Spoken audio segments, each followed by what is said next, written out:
Development in the Russia-Ukraine conflict. Russia spy chief Sergei Naryshkin has said he spoke with CIA Director John Ratcliffe and agreed to keep open lines of communication. Naryshkin told Kremlin state television that both sides agreed to call each other at any time to discuss mutual interests. His remarks mark a rare public acknowledgement of direct contact between the heads of two of the world's most powerful intelligence agencies. Russian media last reported a similar call between Naryshkin and Ratcliffe in March this year. The SVR, which succeeded the KGB's first chief directorate, has a long history of running deep cover spies, including American traitors like Julius Rosenberg, Robert Hanssen, and Aldrich Ames, who caused massive breaches in U.S. intelligence. Meanwhile, Germany's foreign minister Johann Wadephul has said that Russia's war on Ukraine is Germany's top foreign policy priority and the greatest threat to European security. Ukraine has lost both a pilot and an F-16 fighter jet during what officials are calling Russia's largest aerial assault since the war began.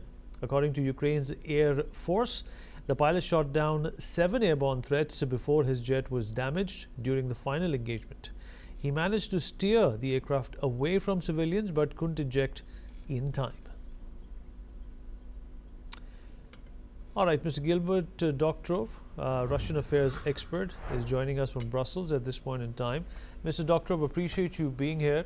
While there are multiple equations which are transpiring at the same time. First up, let's talk about the aggression that is increasing on behalf of Russia towards Ukraine, and secondly, also, sir, address this direct communication between Russia and the CIA. Is that a light at the end of any tunnel? No, we start with the second question you posed. It's very good that lines of communication are open between the heads of intelligence on both sides.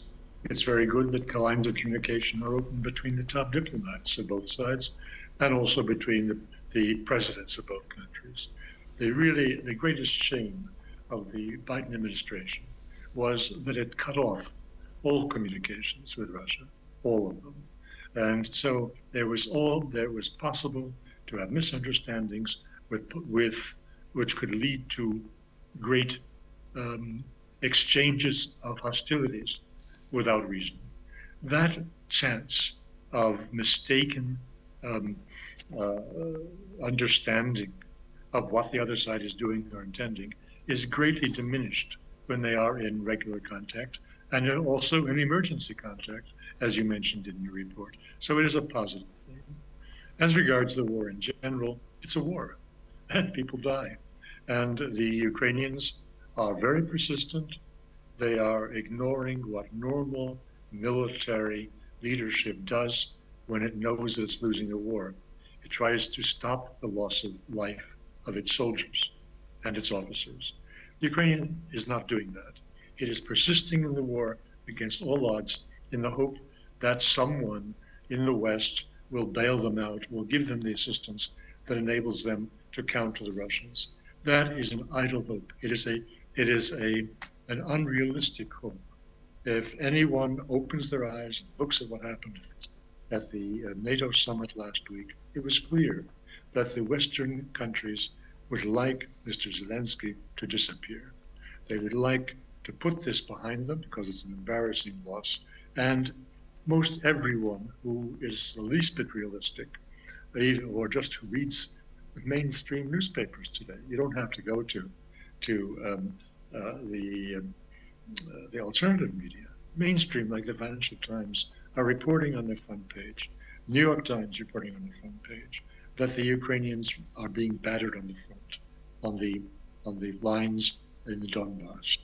In these circumstances, normal leadership would call it a day, would sue for peace. Regrettably, the Ukrainians aren't doing that, and so you have losses like the one yesterday that you're reporting, an F-16 that was doing his job to try to bring down some of the Russian projectiles that were heading for various parts in the Ukraine. And I might note, in yesterday's strike covered Ukraine to its western border. It was noted that some of the missiles or or drones attacked west of Lvov. Now, what is west of Lvov? The Polish border. So the Russians have become much more aggressive, much more sure of themselves, and part of that is a result of the Israel-Iran war, which was a major distraction not just for Western leaders but for major media. The hostilities in Ukraine were moved from the front pages to page 23. That's to say, what the Russians are doing no longer has attracted the rapt attention of the editors, the journalists, and their readers or viewers on electronic media. And in that case, the Russians are doing what they should have done long ago. They have stepped up the level of fighting, the level of advance on the ground and in the air. And that's why you have these largest ever missile and drone attacks on Ukraine. The Russians would like to put an end to this war as quickly as possible. So what do you make of Germany also prioritizing this war as an imminent threat to the safety and security of Europe? That's a big thing to say. It is.